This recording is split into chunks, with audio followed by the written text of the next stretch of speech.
বডির যে মাপ, বডির মাপ কথা বুঝছেন? বডির যে মাপটা সেটা হচ্ছে যে এই মনে করেন এইটা 42 ইঞ্চি, তো 42 ইঞ্চি বডি। এখন আপনি কি করবেন, মানে আপনার তো 4 ইঞ্চি কাপড় লুজ থাকবে, নাহলে জামাটা পরতে পারবেন না। তো সেক্ষেত্রে আপনার যে এই জামাটার যে বাড়তি কাপড়টা এই দেখেন, কেন কি 1 ইঞ্চি আছে কিনা দেখেন তো, 2 ইঞ্চি আছে।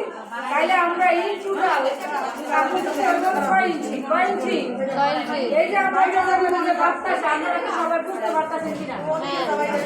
সবাইকে বুঝতে পারতেছি। কিন্তু আপনারা যদি এটা বুঝেন তাহলে আমরা আজকে আবার সেলাই শিখাবো, কিন্তু আপনারা বাড়ি কাজ করে নেবেন, ঠিক আছে?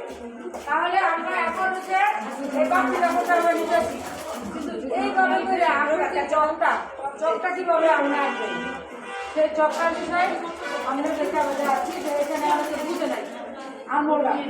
আঙুলের দিকে আপনারা বলা পারেন এই যে আসলে আঙুলে এটা হচ্ছে আপনার একুরেট মাপ। এখন আমরা হাতের কাপড়টা ছিলি দেবো কিসের জন্য, সেলাইয়ের জন্য। এটা হাতে দিলাম,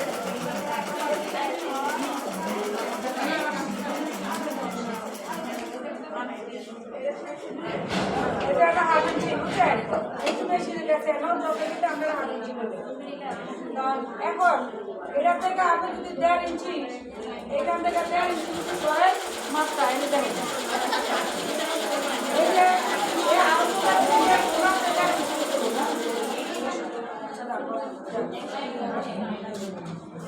এটা বুঝানোর জন্য আপনাদের এদেরকে বড় 1.5 ইঞ্চি। এটা আঙ্গুলের যে কোনাটা, এদিকে দেখা সবাই।